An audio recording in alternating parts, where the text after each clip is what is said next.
Come along, children. Now we're going to have a little music.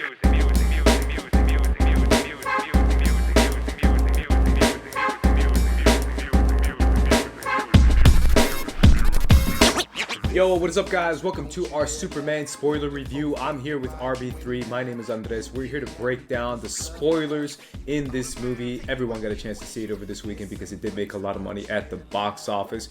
RB3, we've been talking about this movie for a minute. Obviously, I am one of the biggest Superman fans, and I've been anticipating this movie. And my takes have been already notorious all over the internet. But before we get into anything else, I want to get your overall takes on Superman. First of all, if you're watching this for the first time, hit like, subscribe, comment down below what your Superman thoughts. We really appreciate it. I love Superman. I loved it. I really enjoyed it. This is one of my favorite James Gunn's movies that we've had. This is one of my favorite, DC movie experiences that I had in a long time. And I really dug it. It's not a perfect movie, but it really did the job with, the way it needed to for me. No, that's totally fair, man. Absolutely. I feel like the hype around this movie, I think we talked about that off camera beforehand, is crazy. It's just nuts. I just never seen anything like it, bro, on the internet. Which is, I think, why I was slightly more negative on it, because I did have my issues with it. Just because of the whole, flawless, perfect, nothing happens bad in this movie. It is absolutely perfection. And I'm like, is it though? I think that's kind of why I had a couple issues with it. But that's besides the point. RB3, let's get to the spoilers in this movie. Let's just jump right into this movie. Right in. First thing I want to get to is what you think of opening text. Yeah, bold choice. That gets you right into it. And I think they established some much necessary information, especially the fact that Metahuman's been around for 300 years. Kind of gives you an idea of oh, this world is very familiar with a lot of this stuff. And it's very apparent when you see the rest of the movie. Yeah, I feel like it kind of worked, to be honest. I think that's cool. I was definitely caught up on it because obviously, for anyone who doesn't know, DC is my bread and butter. DC Universe has been something that I grew up with. Grew up on Batman the Animated Series, Superman the Animated Series, going into Justice League and Justice League Unlimited. And obviously everything else that followed that has been kind of my DC origin story, and I love this universe. I've read a ton of comics in DC Universe, and the universe is so rich that I really do get excited when I hear those opening texts, and when I read that opening text and see what's been happening. Yeah, it's crowded. I was going to say, too, just while we're talking about introductions to Superman, I've never been, the biggest Superman guy myself. Same thing, I watched the cartoons, loved them. I read some of the All-Star Superman. We talked about that back in the Schmoes days. I really enjoyed that run, too. But I think, for me, Man of Steel was really, the one that got me into the Superman character. And I love Man of Steel. And I think we both love Man of Steel. So I felt where you were coming from, when you... did you say... Wait, hold up. Wait. You told us how you feel about the movie now. Can you tell the people how you felt about the movie after the first time you watched it? I mean, I still... See, that's the thing. The second viewing helped. I never said the second viewing made me feel like it was perfect. But the first time I saw the movie, I was kind of disappointed. I just felt like it's just the tone. I was trying to grab it. I was like, all right, what's the tone? Where are we at? And I could just never grab onto it. It just felt too, slippery and too silly and too campy. And I was like, all right, I like campy, but are we going to get one scene where Superman is I don't know, gonna do something significant? We just don't really get that until maybe the end, and even then it's undercut by Crypto. And I'm just all right, this is the movie. I guess this is just gonna be one joke after the other. So it was just hard for me to accept the silliness of it, man. And I also felt like there was a lot of characters, and it was very, very, very quick, very rushed in my opinion. But again, second viewing, I got into it and I got used to it. So. I feel that. I mean, I feel that raw emotion. I feel that raw emotion particularly because what I was coming back to the Man of Steel thing for is because Man of Steel is it's not a perfect movie either, but it's such a tonically precise movie. If you can't criticize Man of Steel for nothing else, but his tone is right on point. You know what I'm saying? His tone is very even, very, I know people say it's dark and gritty. That was the going to thing, but it was trying to take a little bit of a more mature psychological take on the character versus James Gunn's Superman is very different, much younger, screwing, much more family friendly, but also very, I would say, very cartoony. Like you said, very inspired by the cartoons. I know Gunn's talked about how the cartoons were a big inspiration for him. I felt like this was a live action animation through and through, just from the way the camera was moving, swissing around, the way the characters would interact with the world and the space, almost down to the costuming. Like, even though it's set in modern times, there are people wearing like these old like 1960s kind of like dresses and like plaited shirts like all around town. So it's a very unique kind of tone, a very lived in comic booky, campy kind of tone, and I appreciated that. Yeah, again, I like silly, I like goofy. Obviously, for anyone who doesn't know, something we share in common too, RB3, is we love Guardians. Like, we love Guardians. And those are my favorite Marvel movies. And I do like really over the top stuff. I do. I just wanted like a through line, like a significant through line that I never really got, where we get one consistency. Like we kind of had it with Pa Kent, and I think that's the only scene we get it though, which is kind of frustrating for me because I'm just like, give me one scene where it's not a joke right after it. And I just felt that throughout the entire movie, or one uplifting scene, I guess, because we do get the Lex killing that one guy scene, which is not played for laughs. So. That, you know what? It's funny. I was gonna say that was not played for laughs, and then I did watch it a second time, and they did cut that with a joke too. I'm not gonna lie, like, because he killed the guy, and then he was like, "Watch out next, I might come for that reporter friend of yours, Clark Kent." Like, yo, they did actually undercut that a little bit. Dang. But that being said, I'm fine with it. There's kids watching. They need to like be on board too. So I think that I personally didn't mind it, only because if you're getting kids to kind of register and follow the movie while at the same time giving a strong political, anti-genocide, let's just say it, pro-Palestine message layered into this movie, and in a way that young people can understand it and adults can empathize with it, I'm with it. I love it. I love that, Gunn found that balance and tone between I think Consequence said this in an interview, that he always said this when he was rapping with Kanye. You have to find a balance between the sincerity and the vanity, And I like that there was a good balance of the vanity with the over-the-top monsters and the aliens and the cosmic stuff, but the sincerity with the real-world politics of it. So, see, I'm with you on all that. I think everything that felt within that universe worked. It was only the stuff that I felt like they weren't going for that. Like, for example, like the Superman reveal of the parents, right? That scene is very much not supposed to be funny, and yet when you see everyone immediately go, "Superman, I hate you," like immediately it doesn't feel real. Like, it's supposed to be real, but it doesn't feel that way. It feels a little still too campy for me. With the background actors going nuts, it just didn't feel authentic. The person throws the can. Yeah, I was like if this was any other movie, I'd laugh because it's kind of funny. But I was like, is this supposed to be funny? I don't think it is. So I don't know about you, but you picked up on how that was Gunn kind of throwing in his own life story into that too, right? Like, that's the other thing that I don't know if I like that in this movie, man. I don't know if I like that. I like that James Gunn wrote this movie just mad. He was like, F all you trolls. Well, I'm gonna make y'all monkeys. Like, you know what I'm saying? I'm like, oh, he was mad. He was peeved off. Bro, we gotta get into so much, bro. But yeah, let's definitely let's do that. Let's talk about James Gunn's self-insert, is what people have been saying, where he's putting himself in the movie, and he's kind of like saying he's Superman, which is even more self-righteous. He's like, I'm good. I'm a good guy, and I got a lot of power. What do you think about that, bro?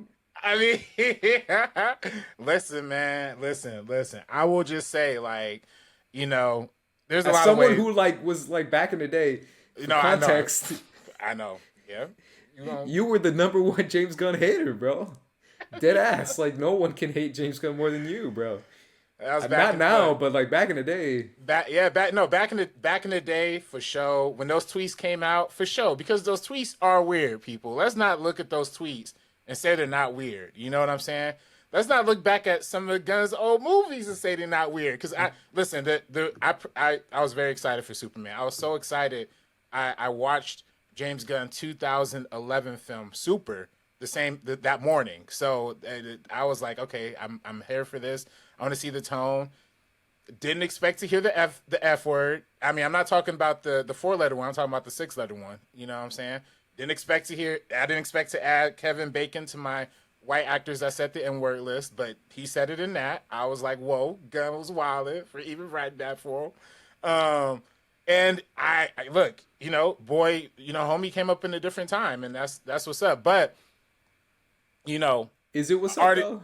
I don't know if that's what's up, but artistry is artistry, and he finds a way to always insert himself into these movies in a very fun way. Like, Guardians 1 is still one of my favorite MCU movies, and that's very much like, you can very much feel like the Star-Lord character is like James Gunn, like kind of in a way with the music and the mannerisms when you hear James Gunn's interviews.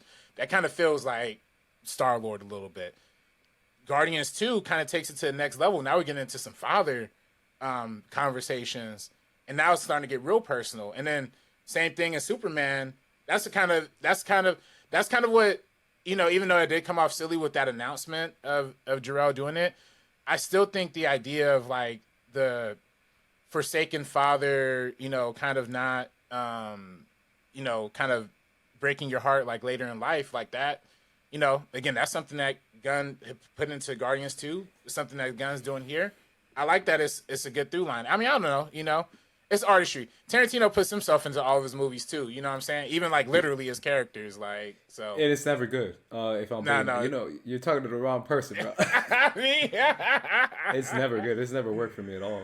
Yeah, I'll accept it. I'm cool with it, man. To be honest, man, I brought up the fact of that scene, and I gotta be honest, man. I'm gonna just get into it. I'm gonna get into the stuff I should start positive. My bad. I'll start positive. Well, we got light and dark here, And by the way, you liked it more the second time. Oh, so. I really enjoyed it. I did. Okay. But that is one of my negatives, man. I did not like that Jor-El reveal. Maybe because, again, I grew up on a lot of comics and a lot of media, and Jor-El is supposed to be the homie. Like, that dude. Kryptonian scientist. Like, if anything, like, Jor-El for me has always been a better representation of what a heroic father figure is supposed to be like, where he's not like a military badass dude. He's a scientist. Like, he's just the guy who's figuring out science. In Superman the Animated Series, he's trying to show that the Krypton is deteriorating and no one believes him, and it's supposed to be an analogy on climate change. Even way back in the day, which was way, like, I don't know when that came out. It was like 97, 96. And the writers and the creators of Superman the Animated Series have confirmed that that's what we're dealing with Jor-El. He's supposed to be a smart scientist who uses facts over, people's prejudice or people's wants and desires more than anything else. And to make him a warlord, fascist dictator guy rubbed me the wrong way. It just, especially Laura too, if you know anything about Laura, Superman's mom, it rubbed me the wrong way, man. As a Superman fan, it bugged me. It bugged me, man.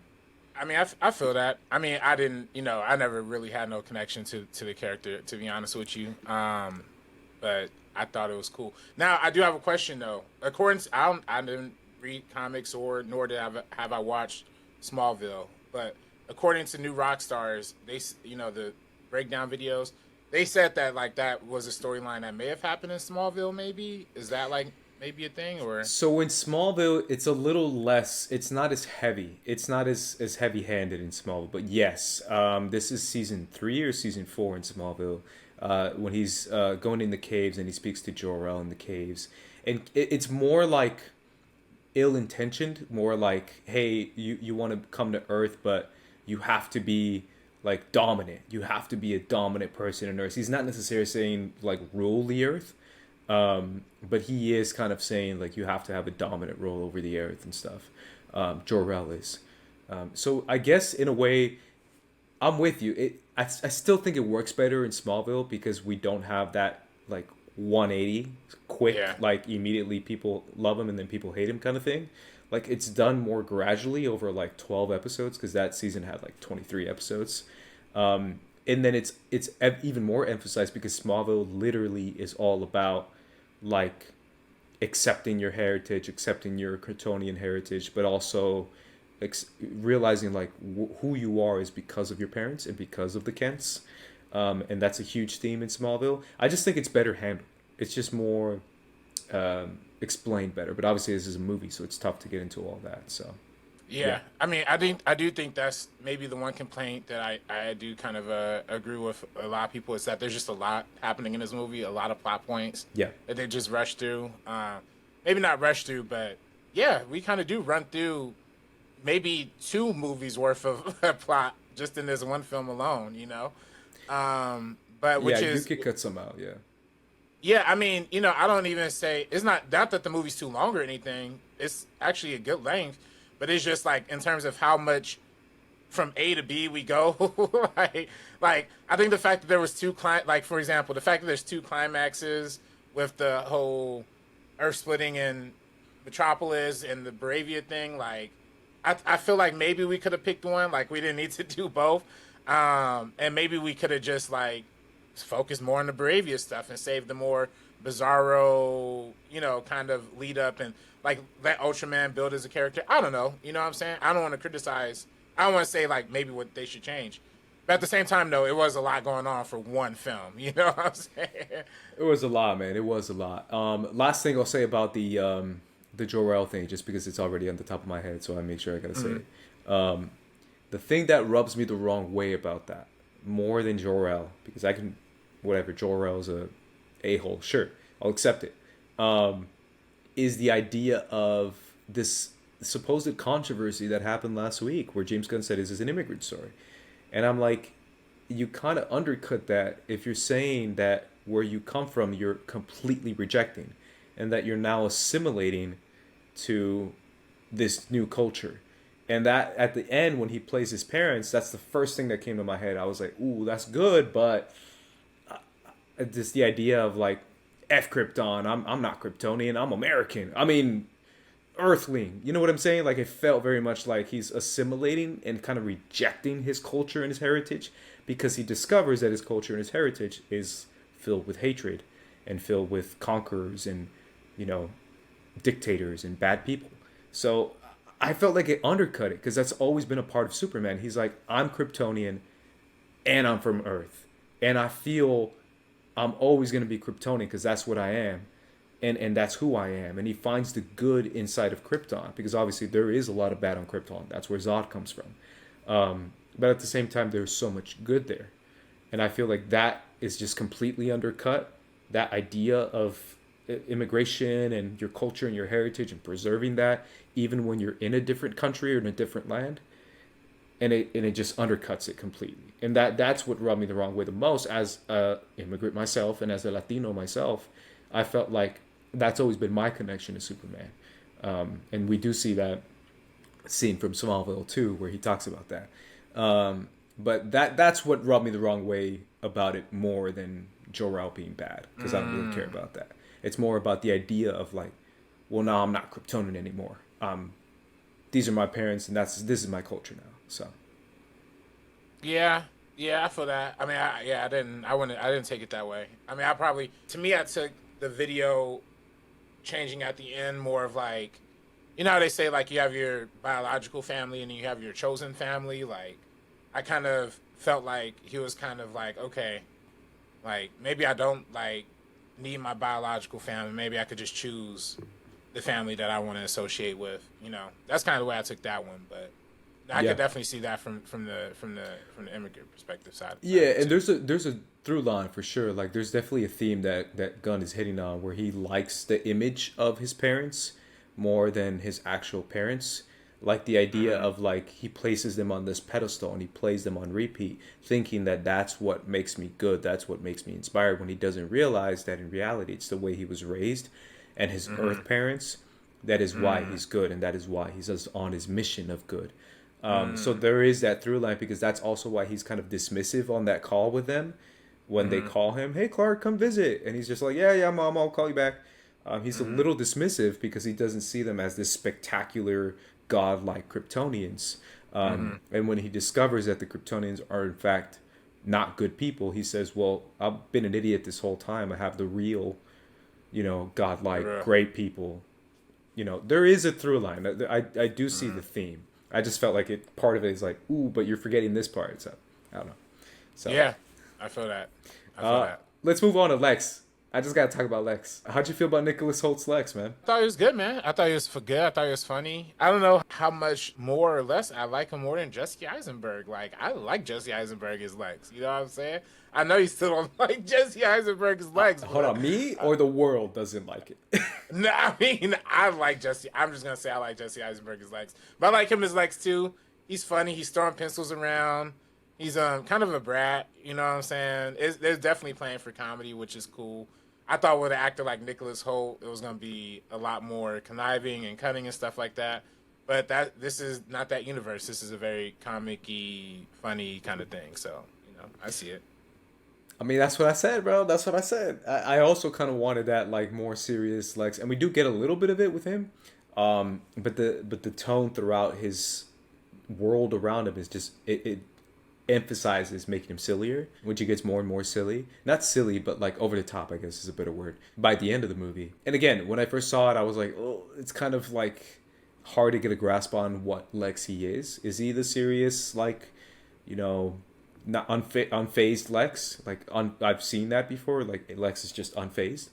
Or is he this maniacal, like, screaming and throwing pencils kind of Lex? Like, we don't really get that connection, but we see his progression or regression into being a little bit more and more losing his mind and maniacal and like screaming out combos on his PlayStation Superman. Yeah. So that's my favorite moment was when he was screaming out the combos and he massages that guy on the back. Yeah. I'm like, yo, what's happening? Yeah, they're all kind of in the coat of Lex. Shout out to his girlfriend too, Eve. Leaking the infos through the selfies. Yeah, bro, you're just like stacking up things like that. I did you like Eve, bro? Did you like that character, bro? Look, man, I thought it was funny, man. I thought it was some Scooby-Doo like antics. I thought it was like, that was funny. But the smartest man in the world or the planet is dating that girl, bro. Bro, exactly. That's how these smart dudes do. They date the dumbest chicks. Like, that's how they be moving. Like, and that's exactly, look, and that's funny too. Like, he had locked up his old ex-girlfriend for writing a blog on him. Yeah, and she looks kind of similar too. Yeah, she looked similar and looked like she was in a prom dress, bro. Like, it looked like she'd been locked up since like prom time. I didn't see it as like, prom. I saw it as like a ballet. A ballet or something. Yeah. Okay, I can see that. Like she's like a ballerina or something. Yeah. Yeah, nah. I mean, it's just funny. I thought that all of that stuff was funny. The Jimmy Olsen bit. You like that? The Jimmy Olsen bit was hilarious. I actually wrote that down as my standout, my second standout character. I'll get to my other standout character too. Of course, everybody got their favorite standout character. Let's do it, man. Let's get to our standout. Olsen. Oh, after Jimmy, yeah. Yeah, but Jimmy Olsen, funny. That guy was on SNL, if I'm not mistaken. The actor who played Jimmy Olsen, if I'm not mistaken. I think he was, yeah, back in the day. I don't know. I don't remember him at all. I think you're thinking about the other guy, the guy who plays Steve Lombardi.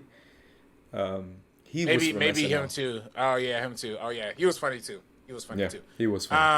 But yeah, homie, Jimmy was Jimmy was a ladies' man. Man, Jimmy had that thing on him. I don't know what he was doing. And then just the fact that like Eve was like low key kind of fine, and he was like kind of curving it. I'm like, dang, Jimmy got it like that. Like, I wonder if Jimmy got a sit down home, bro. Like that's probably what it is.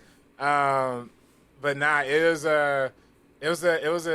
Jimmy was fun. And then going back to Lex though, real quick, I do think his plan, even though it was goofy, again, real life politics to it. Like, he's that private military contractor, private prison, you know what I'm saying, through that Planet Watch little pocket universe thing is really like a metaphor for like anti-alien. Exactly. Like they had they was like really playing on some real life things, and even down to the donations to the foreign government to try to get some land. You know what I'm saying? Like, even though I know that sounds like a comic book villain plot, but when you really look into like these millionaires, billionaires, like these are the kind of moves they've been making. Like, look at like y'all got to research what Elon Musk's father. I don't even know Elon Musk's father's name, but you look up what he did to in South Africa and all these other countries, like some sick stuff like these people be doing for the sake of money and land and wealth. And I'm like, yo, I dig that they kind of wasn't afraid to kind of dig into that a little bit. So yeah, that's good, man. That's things that work for me with Lex as well, is his ideas, his plans, what he represented. The plan was too much though. It was like too convenient, too all over the place. And again, I think that is just the victim of like having two movies almost stacked into one. Like, I wish that the whole like Ultraman thing maybe might have been saved for like a sequel or something, but it was just so much happening. They're flying, like the building splits in half and they just fly into. I'm like, okay, all right, like this is a lot. But that being said, though, I liked it. I'm not gonna say I didn't like it. Yeah, I like what it Lex represented the more, especially the second time around when I knew what he was. And he's supposed to be this kind of representation of a lot of evil stuff that, you know, capitalism creates. And also at the same time still being a super genius. We never see him get undercut when it comes to brain power, which I did like, because that's what another fear of mine was, which is like we've seen like Lexes that are actually dumb. And he's kind of dumb in some ways, but in overall scientific manner, like nobody can top Lex. Like he creates pocket universes and stuff. And he gets people under his mind control, and he has like he's able to do crazy, like high level stuff. And he's not a fraud in that sense. But when it comes to him, his ego and what he represents as far as connection to the United States government and the military and all that, I was like, that's relevant and that's powerful and that's definitely hitting. Someone on Twitter said at the end of the battle it's Superman versus Ice, because it's all the Raptors, it's all the soldiers from his Planet Watch, and Planet Watch is Planet Watch is like is an anti-alien agency, and I was like, ooh, it's called Planet Watch, that's anti-alien, and these are all soldiers there, and I'm like, That's good, man. Yeah, the gun was smoking. Yeah, bro. Superman saying F Ice, bro. Yeah, that's what it's about. He said F Ice and Free Palestine. Yeah, that's what it's all he literally about. said it back to back. Yeah. That's exactly what he said, bro. I love that. I love that kind of stuff, and I still love that he's a genius as well. And the more he goes along, as I said before, I like how he gets a little more maniacal and insecure and upset and kind of ridiculous. His performance over the top. But I liked it. I like the video game combos. I think that's a really clever idea. The only thing that kind of undercuts it, in my opinion, on my second watch is the fact that it's audio controlled. That is like, to me, I was like, a guy that smart who creates pocket universes needs like a speaker to yell the combos in. Like, come on, bro. Like, you can't, like, you know what I'm saying? Like, you can't put that in his brain somehow or something like that. So Superman can just turn off the drones and the speakers and it's over. So. Oh yeah. You see what I'm saying? Yeah. Because the drones audio commands, and he's like, "Oh, yeah. That's how you're giving him commands. Crypto, get the drones." So I was like, "Bro, you couldn't like insert it somehow in his brain and." Yeah, or like do it from your cell phone. Yeah. I don't know. You know, yeah, true. Something smarter, something more like clever, scientific wise, where it's not easy to destroy, like little flying drones. Right. That's easier to destroy. You know what's funny though? Like, I feel like even though this universe is like full of,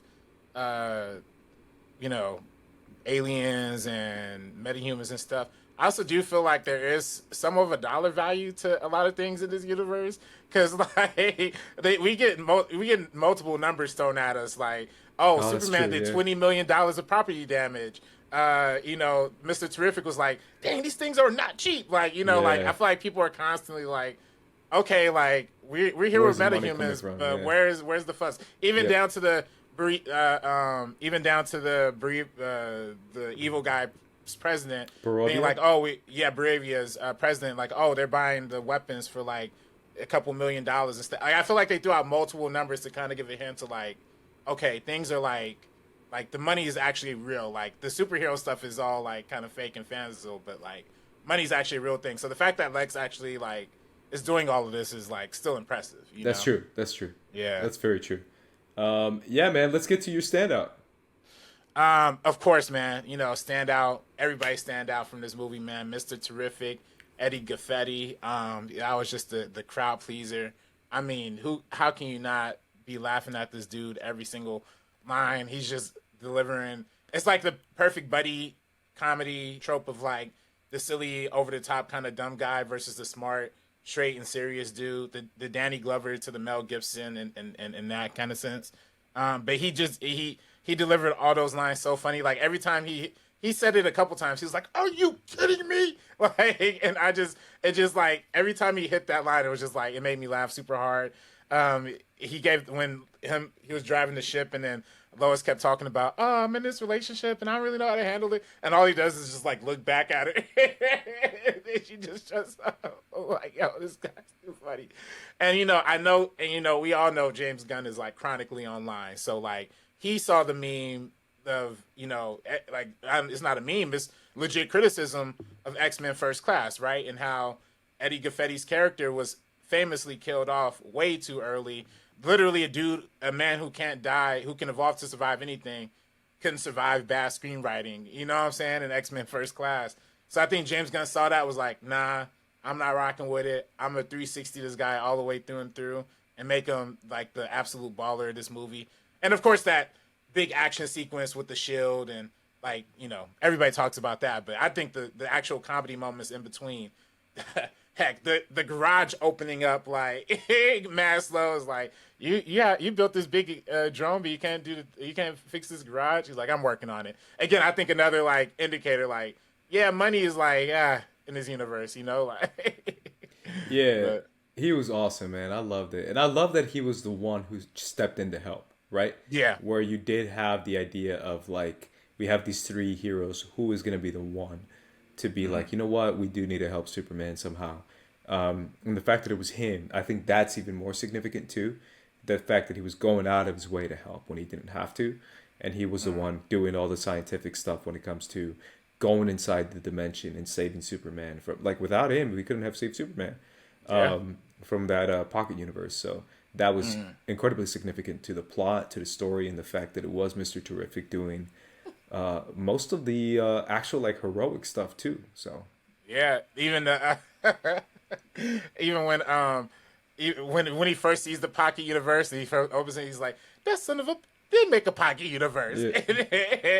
And then when it starts collapsing, and then the girl's like, "Can you do anything about this?" And he looks at her, he's like, "Can I do anything about this?" It's just so many lines, bro. It's like every single line this dude was just killing it. And then I also saw in Deadline that 19% of the opening weekend audience for Superman was black. So I'm like, like 19%, like, I mean, I feel like, I don't know. I don't want to say it's only Mr. Terrific. Of course, there's the great Wendell Pierce and a lot of other amazing, great actors in this. But I feel like Mr. Terrific really drove the show for a lot of brothers out. And I feel like I at least came away satisfied. He had the coolest costume too. So yeah. No. I would give him the majority. I mean, Wendell Pierce was great too. He was great as Perry White too. I mean, he was only in it for a little bit, but he was great. Right. I like his few scenes. Right, call back to the 1978 movie. Don't call me Chief. Like he kept hitting at that. Yeah. And I like when he's calling the crew. He's like, "Hugh, come here. Steve, come here." Right. He's like, "How many can fit?" Got a cigar. This guy's cool. Like the whole Daily Planet's evacuating. He's just sitting there puffing, listening to Lois's story, and then they're like, "How many can fit in the thing? 5, 6." 6. And the dude gets in the thing, and there's no seatbelt. That was the joke that made me laugh the most. He's like, "Why there's no seatbelt?" That was funny. But no, Mr. Terrific definitely my favorite character, and I think a lot of people's favorite character. They said they're making a series with this dude. Please, I will watch that series immediately. Like, yeah, I'd rather. Come on, man. I mean, he can have the Terrifics, which is a comic little group that he makes, which is a really cool group. Metamorpho's in it too, which is he's in the movie as well. Right. So that could be something fun. I'd much rather have that than a lot of other ideas that I've seen thrown around in the DC universe when it comes to TV shows. But yeah, he was awesome, man. I wouldn't mind the Jimmy Olsen show either, though. I feel like only because we saw so little of the Daily Planet. And that's another criticism. Like, we didn't see a lot of Clark. We didn't see a lot of the Daily Planet. And honestly, that one little scene that we got was honestly maybe one of my favorite scenes in the whole movie. Like, I wish we could have got a little more of that. And I do think if they did a TV show version of that, that'd be cool. And look, David Corenswet is not expensive. Like, I'm pretty sure you could get David Corenswet in the TV show version just playing the Clark Kent as well. Like, that'd be kind of nice, you know? I think he would show up very, very sparsely, but yeah, I can kind of see it. It depends what it is, but I can still kind of see it for sure. And obviously, they already got Justice Gang in the Peacemaker show as well. So yeah. I was gonna ask you. I should have asked this earlier, but in regarding the conversation about expectations, had you watched Peacemaker or Creature Commandos before seeing Superman? Peacemaker, yes. Creature Commandos, no. Okay. Okay. And that's another thing why I put a couple videos on First Cut about it. Why I was so nervous, because everyone was like, Peacemaker's the best show ever, and I was like, it was cool. I thought it was all right. I thought it was kind of like a couple things just didn't work for me as much as other people. I thought it was funny, and I did, get hit with the emotional scenes. A couple of them specifically. You know what it is? Which one? The eagle, bro. I love that eagle. Oh, the eagle, yeah. That eagle is like, every time I see it, I'm like, because I had a bird growing up. I had birds growing up. I never had dogs. I had dogs until recently. But as a kid, I had birds. So I love birds, which is also why I kind of have a beef with James Gunn, because he, like, you never know with him, bro. After Suicide Squad, he kills like 100 birds in that movie. Oh, he does. Yeah, he does. Legit. But either way, Peacemaker is like hit and miss for me. It's like a mixed bag. Yeah, I'm with that. I also thought I actually love the Peacemaker show. You know me, I'm more of a mixed bag on the Suicide Squad. But that's then, right. Yeah. And that's kind of why. Just a quick aside, I thought Suicide Squad was mixed because it was politically ambiguous. I think Superman is much more superior because it's very clear what his politics are. It doesn't place on both sides, whatever. So that's why I like Superman more. Anyway, also, I think a lot of people, like my girlfriend hadn't watched Peacemaker. She hadn't watched Commandos. Like, she saw Suicide Squad and, of course, the Guardians movies, but she's not a cinephile like us, so she doesn't really care about, like, who directed it as much, like, you know what I'm saying? So she kind of definitely came into this one, like, not, like, like, not really, I don't know, like, she knew it was going to be silly, but I don't think she expected it to be as silly as it is. But honestly, I think, like, even for people who had, like, no expectations for it, like, you got to be on board. Like, it really, I think it kind of depends on the person. Like, if you're an adult who is a real freaking, Andrei Tarkovsky or,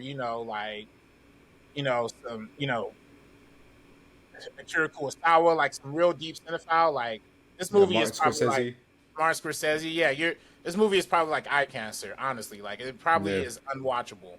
But, like, for somebody who's just looking for, like, a fun time at the theaters, you can tell, like, I'll say this. There's some movies that are like a steakhouse. There's some movies that are like McDonald's. Shout out to Dan Bro. He made this analogy too. This movie, I could see this movie kind of being more the McDonald's camp. I personally say it's like a Shake Shack or like a more like a Five Guys. Like, it is a burger. It is fast food, but it's a little bit better than, like, the regular generic, Marvel or DC stuff. So yeah, for me it's I get those for sure, those analogies. For me, it's more about like the contrast between weight and levity. And for me, I wanted slightly more weight. I don't need all this. I don't need a ton of it. Like a lot of people have been saying. I think you might have been one people saying, Raimi. That's the thing about Raimi, man, because Raimi is so good at it because he's able to like level it out where there's so much comedy, but he still has like 3 scenes that you're just like, man, that stuff like moved me. That's true. And this one has like 0.5 to 1. You know what I'm saying? Like, give me 2 more. If it gave me 2 more, 3 more scenes that I was like, there's no break, there's no joke. It's just like, whatever it is, like, give me something that makes me feel that I would have enjoyed it just probably as much as everyone else is enjoying it. I still enjoyed it, but I still felt like, man, give me 2 more scenes where Superman says something or does something, inspires someone, and it's not played up for a laugh. Give me that. And I think that would have been something pretty special. But that's just me. Last couple things I have, man. What you think of? I mean, we haven't even gotten to. What you think of Superman himself, David Corenswet? David Corenswet, I mean, he's great, man. I mean, Yeah. you know, it's a hard road to pull off playing that kind of balance. He's also Juilliard trained, which shout out to Christopher Reeves. He was also a Juilliard actor. I actually watched that documentary, Super/Man, like the Chris Reeves story. Oh yeah. It's a beautiful doc, man. Beautiful doc. And, Yeah, I've been meaning to see it. Yeah, learning about Chris' story. I mean, he was really trying to be like a real thespian actor, and then he got cast as Superman, and like it just really like kind of took him in a different direction career wise. I'm curious of where that takes David Corenswet. He was great. I mean, I think that I like that the movie started off with a couple big action sequences like the ice, and then it went to that fight with Hammer Bravia. But then we get a nice like 10-minute convo with Lois Lane and Clark / Superman, that interview scene. And that was really where I was like, oh, like he can act. Like that was actually an impressive little performance. Like, of course it was like over the top and boyish, and again another James Gunn like insert, right? Like of how I'm sure that's probably how him and James Gunn and his girl be like kind of chipping back and forth. I don't know if it's healthy. I don't know, but he played that phenomenally, from the hand movements to the actual changing of the tone of his voice to kind of go back and forth between Superman and Clark. It was great. Like, so I don't know. He's a great actor. I wish there was more. Just like you said, there was more scenes for him to display that. Versus, you know, Man of Steel, very dramatic movie, very heavy performance from Henry Cavill. And he played that very heavy too, but he had a lot more emotion that he could have, that Henry Cavill had a lot more emotion just from the scenes around him that he was able to play with, like snapping Zod's neck and crying. Like, come on, like David Corenswet didn't even have a moment close to that because he didn't have to. Like that wasn't this kind of movie. So Yeah, I agree, but also like the small things he does to me is better than Cavill, and what Cavill does in Superman. Like there's small things that he does that is just so good, and it's even. I'm even gonna like argue against myself. It's even like not even played up for like, oh, what a sweet guy. It's played up for like, oh, okay. When he means business, bro. Like that's the finale, obviously, in the fight scene, but also the scene when he's talking to Lex, and after Crypto like beats his ass. I love the just Lex and Superman look at each other, and Superman looks at him like this the whole time, and Lex is crying. Yeah. Like that. I was like, and then it cuts back to Superman, and he's like, what the hell you gonna do, bro? Yeah, like that little thing. I was like, all right, that's good acting, bro, because he was talking about I'm a nice guy, being a human, right. And he's talking about all this stuff about being a good person and all. But at the end of the day, bro, like I'm still gonna do a little smirk, a little Mona Lisa smile when you lose.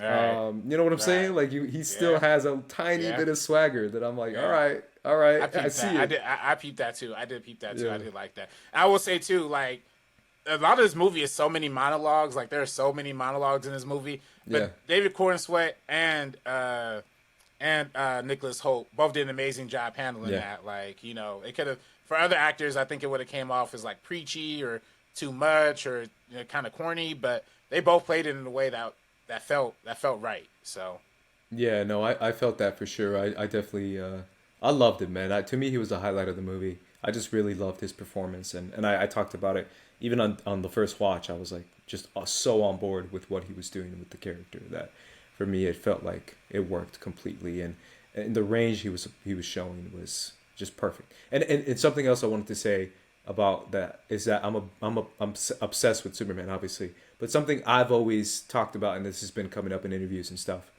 is the idea of Superman and Clark, and everyone's like, oh, I want to see Superman and Clark, the difference between the two and the characters, and I'm just like, what I like about what this movie does is that it tells you Superman is Clark, Clark is Superman. There is no distinction. Like if there is a distinction, it's slight, and I do like that take on it because there is kind of so many different takes on Superman, but I've always liked the take that Clark is Superman, and that there shouldn't be this huge distinction between the two, and it's more of like a slight little correction. It's more of like slightly, back is straighter, slightly, more presence, a little deeper voice. Like it's a little things. It's not dramatic like Clark is this bumbling like he can't do anything. He's still smart, he's still capable, and he's still Superman. Like he can't hide that. So when he's interviewing Lois, when Lois is interviewing him, she's interviewing him as Superman, but you see Clark. And I love that about the movie. You never actually see that it's a distinction between the two characters. You see like this is Clark, but it's also Superman. But I love that. I love that in the movie. And I love that Mr. Terrific is like, Superman, get over here. Clark, get over. Like he says Superman and Clark in both ways. And I didn't catch that the first time where he's calling him out with both of his names, which I was like, that's a small little detail that I really liked. So. Yeah, no, I agree with that. I mean, I think the difference, there was a difference, but like you said, it was so slight, and Corenswet actually did bring subtlety to that. Yeah. Even down to the little Jufro they gave him, you know what I'm saying? Like, maybe I shouldn't say that, but the little curl that they gave him, like, kind of justified that little curly piece that he got on the front. I liked it. I liked a lot of the characterization that they had in there. I did want to say, I don't know if we were talking about favorite scenes, but I did have a favorite scene that I wanted to highlight. To me, my favorite, it might even be favorite scene, but my favorite shot that just got my heart was when, after Superman saves the lady from her car getting hit on the bridge, and he's holding it, and she drives off, and all the dust is piling, and you just see Superman stand there as the car's pulling away. And then you just hear the music do a slide. It does the old school Superman theme, but there's a little pause in there. There's a little pause right when it's like, da da da da da, and there's like a pause, and it's like, it hits harder, da da da da. I'm like, I feel it, I almost wanted to get up and start clapping right there. You know what I'm saying? You just see him in the background, in the distance. Just, I don't know. It was such a beautiful shot, man. It was like no funny stuff. It was like this is the kind of this is kind of really what I needed from this movie. You know what I'm saying? Like, truly. Yeah. And then of course another scene that, like, the little boy calling the Superman, like, with the flag, like, of course brought tears to my eyes. Little bit of a white savior thing kind of happening a little bit there, just a touch. Even though Superman didn't even come to save him, so like that kind of also relieved that a little bit too. So. Yeah, 100%, and I do feel all that. Speaking of which, you already brought it up, but what you think of the score, man? It was cool. It was great. I mean, it was great. It was great for what it needed to be, as in just making it a Superman movie that we could all rock with. Literally taking the familiar, thing and making it, like the Rock. Yeah, it was the same thing. Like it's the same thing as the 97 or the 97, the 78 movie. But, a little bit more rock, a little bit more spaced out, but elevated in the way that when it hit at the timing, like, chef's kiss, Yeah. On first watch, I kind of was like, whatever on the score. On second watch, I definitely appreciated it more. On first watch, though, I immediately loved the Lex theme. That Lex theme was dope. Did you catch that? Oh, yeah, when he walks into the little... the Pocket Universe. Yeah, it plays twice. Yeah, it plays a little bit there, and then it plays in the beginning when we see Luthor Corp. When we see Ultraman come in. Yeah, exactly. Yeah. That was the one. Yeah. Yeah. Mm-hmm. Yeah. Mm-hmm. That's hard. It's dope. I love that. Yeah, that's my favorite theme from the movie. The Lois and Clark theme was good too. I thought it was pretty good. That was nice. That was sweet. Everything else is just standard action movie stuff to me. Nothing super duper special. It's very it's like the hip hop song that samples the '90s R&B song that everybody likes. Like, you can't hate it because we love the original, and this one's actually not bad either. Actually, it's kind of fire. So, like, it kind of worked. So yeah, I like the score. Yeah, for sure, man. Any other final thoughts before we get to the future of DC? Nah, I mean, other than I really loved it. I mean, shoot. Sometimes I leave movies and I'm like a little confused on how I feel about it. Like, I'm not gonna lie. When I saw Sinners, like, first time I saw it, I enjoyed it, but I really didn't know like where I fully landed on it. Like, heck, even Man of Steel in some ways. Like, first time I watched it, I loved it, and I still love it to this day. But at the same time, I was like, was those the right decisions? Da da da.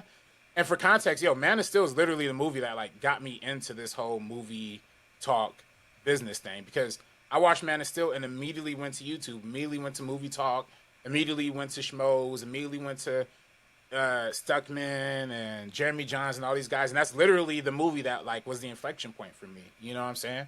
Yeah. So Superman played a big role in my life just from starting almost a new path, like, you know, in terms of my enjoyment, my life, where I'm at now, you know. And yeah, I mean, but this one, I said Man of Steel let me conflicted, Sinners leave me conflicted. There's a lot of movies that leave me conflicted. Not never, but this was definitely one of those movies that after I left, I felt good. Like I was smiling the whole rest of the night. And on second watch, the second time I watched it, the projector went out literally when there was like 20, 25 minutes left. Literally, I'm not, no exaggeration, bro. The projector went out right at that part when the engineer was putting their little micro beads down Superman's throat, and he was just coughing.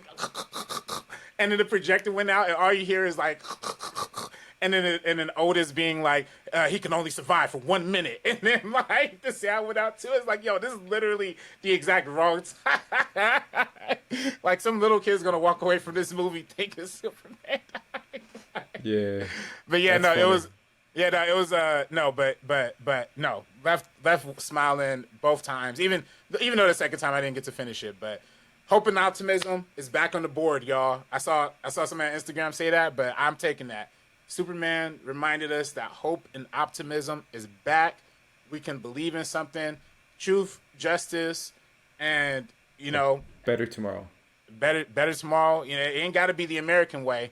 I say fighting against genocide is the American way, in my opinion. And I was going into this movie, I was nervous when James Gunn kept saying that. He kept saying like, this movie's going to represent the American way. I was scared. I was nervous, but when I saw this and see what they were going for, yes, James Gunn. Standing up against genocide is the American way. Standing up against tyranny and ICE and billionaires is the American way. That's what we need to be doing.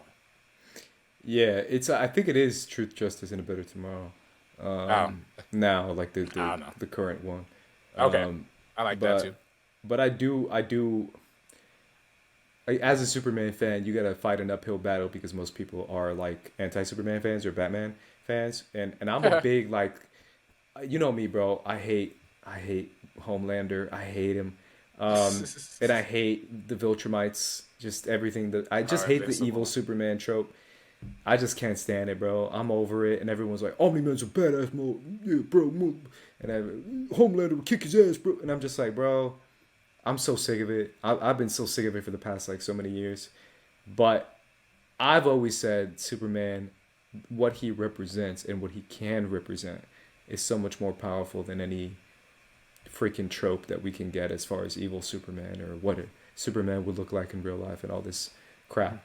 So I love Superman, and I'm glad that will always be my biggest takeaway from this movie is that Superman is Superman. And he's not playing a different, version of Superman or some crap. He's playing the Superman, which I really did appreciate. And like, before we close up, Kara shows up at the very end. Kara Zor-El. That's dope. Yep, Kara Zor-El. How'd you feel about Kara in the next movie is Supergirl? I love Kara. I thought that was funny, her showing up drunk. Actually, before we get into that, I want to ask you two questions. Did your audience applaud when John Cena's Peacemaker came up? It did. They did. Okay. Yeah. I like that. They did too in mine. Now, did your audience applaud when Rick Flag Sr. popped up?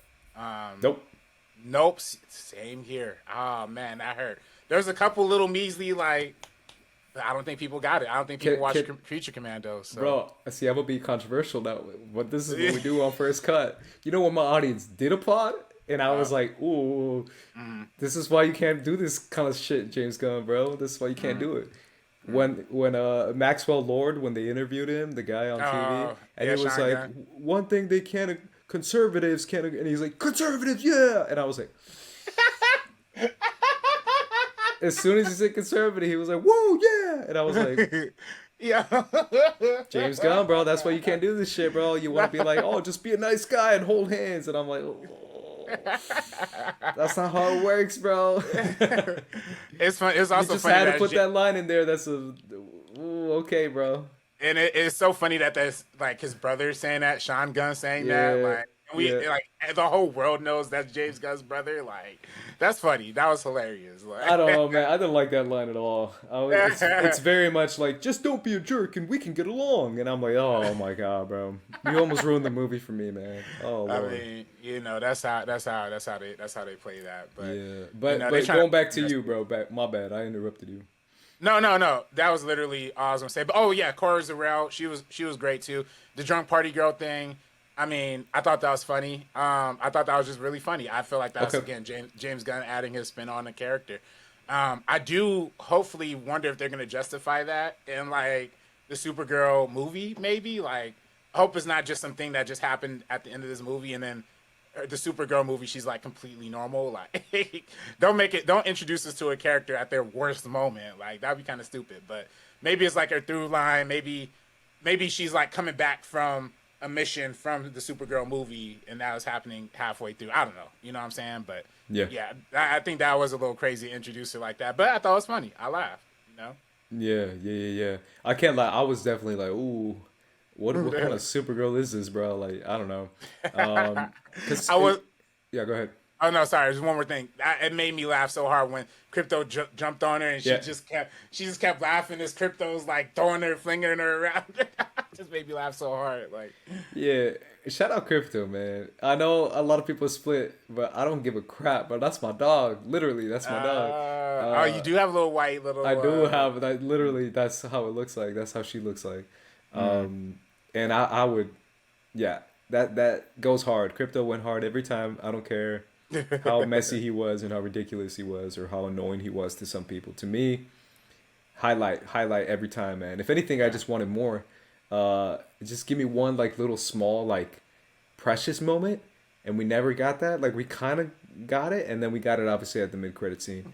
But to me, I really wanted that. So shout out Crypto and shout out to him in that pet store, Pet It Be. I thought that was awesome. So and that's my dog right now. There you go. So, yeah, ironic. Any final closing thoughts, RB3? Nah. I mean, I don't know. Did you say your favorite character and or your favorite scene? See, that's the thing. I haven't. Okay. Superman is my favorite. The highlight. My favorite scene is actually when he's choking on the nanobots. I love that. Right when they went out my theater. Yeah. I love that scene because for me, that's the thing about Superman. Like, that's always what I loved about Superman, is that people were like, he's invincible, it's boring. And I've seen so many Superman stories where he's just getting his ass beat. He's just getting pummeled. Very similar to like a Goku, which Goku got from Superman, for anyone who doesn't know. Akira Toriyama basically just made Superman, Japanese version of Superman, where he's the biggest, toughest dude there is. That's Goku, but he still gets his ass beat. But the thing about Goku is he does not give up. Like, he does not give a crap. And I love the idea of him getting choked. And it's like, no, he should be dead. He's dying, right? He's dying. And he just like gets up and he just keeps going and stands up and takes off. And and he's punching him, and Ultraman's like beating the crap out of him, and then he flies back down. I was like, this is cool. I thought that was really, really cool. And other than that, I would say the Pa Kent scene was really good. I like that scene a lot. It's an emotional, powerful scene. Beautiful and it really sequence. stuck with me. Yeah. Yeah, so like you said, that was like the one scene that they got serious. I respect that a lot. Yeah, I thought he was getting his butt beat a lot in this movie, and I appreciated that. I had something else I totally forgot, but we're already pushing an hour, so I'll just say my rating's like an 8.5 out of 10. Like, I really enjoyed it. I'm looking forward to seeing it a third time, maybe even a fourth time. Like, what I was gonna say. It's not a criticism. Again, I said I didn't really love the whole idea of like the Bizarro or / Twin Superman thing happening in this movie in particular, the clone. Maybe I'm biased because the short film I shot in January so happens to have one actor playing two characters. And gosh dang, every movie that comes out this year seems to want to do that. You know what I'm saying?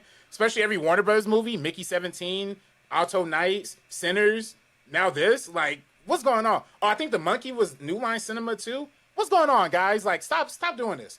Stop stealing my ideas. But no, that part was cool. It was cool. Again, it felt like a lot to happen in this movie. But I did just want to shout that out because it was kind of fun seeing him brainstorm his way out of that, like the whole brains versus bronze thing, and turning the dumb Superman into, turning against, letting him live on his own instincts, basically, instead of isolating him from the Lex bots and stuff. I liked the clone. I knew it was a clone, like literally from the trailers. Anybody could have told you that. But I did like that. Speaking of which, real quick, you did say monkeys. Did you like the shit monkeys, bro?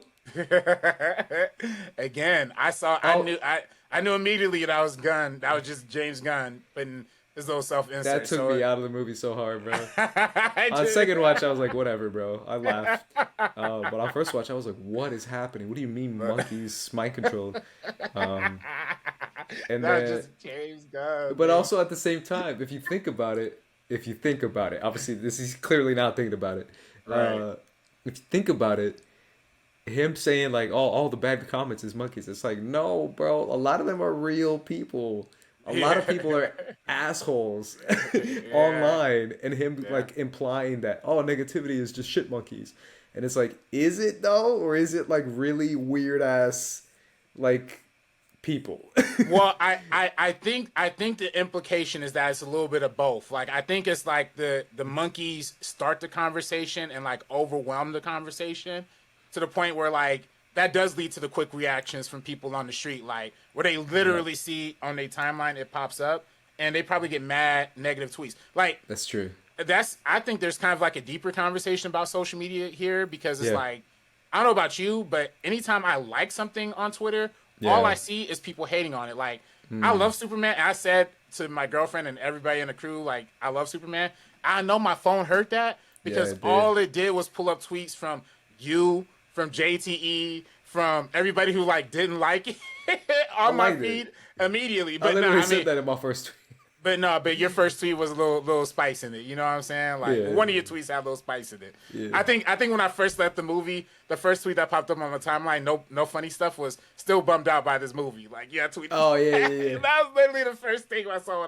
So I think the algorithm is kind of like programmed to show us things that we disagree with, to engage with. Again, during Kendrick and Drake, I said this before.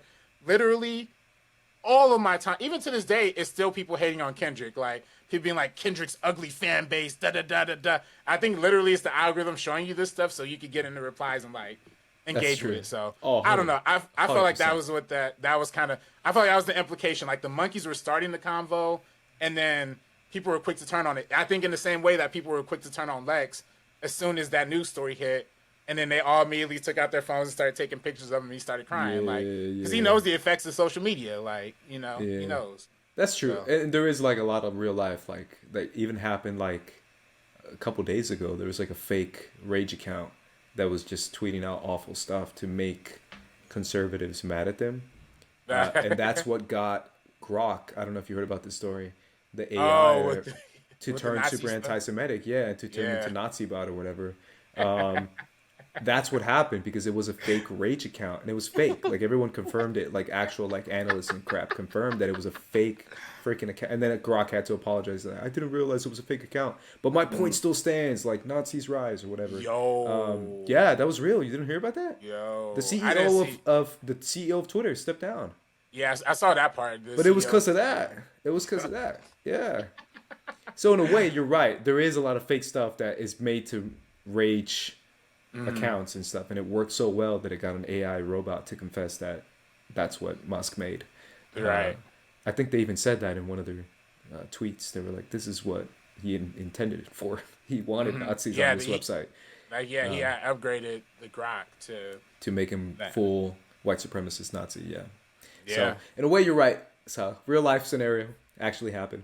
Yeah. So shout out to that. Real quick, future of the DCU. I'm excited, RB3. I am. I'm optimistic. I'm hoping that the projects chosen get a little bit more diverse, if I'm being honest. Everything is like Booster Gold, Clayface, like just another typical white dude. I want to see a couple more diverse stories. I think you just mentioned the best highlight of the movie is Mr. Terrific. to undercut the amazing black and brown and so many POC characters in the DC universe would just be a shame, in my opinion. It would be a shame. I mean, we do know they did film Lanterns, the TV show, and Aaron Pierre is playing. Yeah, but Aaron Pierre and Hal Jordan, not just Aaron Pierre. Yeah, true. I mean, I feel like you're right. You are right. At the same time, I did see a tweet that I had to like this morning. Somebody said James Gunn finds a way to take the black character in every movie and somehow make them the coolest in the room. And he did that with Mr. Terrific. He did that with Idris Elba in the Suicide Squad. I'm like, yo, he does kind of have a little knack for doing that. And then, I mean, low key, the high evolutionary guy, like in Guardians, like he low key kind of cooked. I mean, he cooked, but he cooked in a bad way. Oh yeah, he was bad. He was bad, but yeah. I mean, to me, he's still the best villain of Phase 5, like no question, no question. So I think I mean, I don't know. Maybe I'm part of the Gunn cult. Maybe I've joined. Oh the yeah, James bro. Gunn cult, man. Maybe I've After all, what a turn. Yeah, maybe I've hop full in, but I don't know. I kind of want to see more of what this guy got, man. I want to see more. The Gun Squad. I'm on the Gun Squad. I still say I'm still Zack Snyder though. I'm still Zack. Yeah, me too, bro. I'm till still we die. Till we die, man. Yeah, Snyder cut till we die, man. But at the same time, like this is a new universe, and I want to see this. On board, yeah. Please do not cross over Matt Reeves, Robert Pattinson's Batman. Don't please. No. Oh man, this is too people serious dumb, of a property. Like this is like people are like I can see it, the light in the dark. No. And that would totally negate everything in Penguin, dog. Like we saw, like Penguin was such a brilliant show because it didn't have the super meta. It was so human. Human. I don't want to see anything. I don't want that. I can't believe we're in the minority when it comes to that opinion, bro. That's such a dumb opinion. Like, please, please. And I'll be honest. I might have said that in the previous, like I think I said that on Christian Harloff show, like back in last year. Like, maybe they should cross it over. Now, after watching Superman, no. These are not at all remotely the same universe whatsoever, and they shouldn't be. They shouldn't. Yeah, it's one of the silliest over-the-top movies I've ever seen, bro. Like, right. It's not gonna fit inside the most serious Batman we've gotten. It just doesn't make sense. Get a new Batman. I don't know why people are so opposed to that. Yeah. Let's get Batman and Robin. Let's get Batman and Robins. Let's get that Bat family. I think that'd be cool, man. Why does it have to be like Robert Pattinson? Because we worship Robert Pattinson. It's like, all right, it could be a new Batman. I don't know. People are dumb, man. I really want to see a new Batman. I'm excited for the new DCU. As I said before, I just want to see more different characters up front.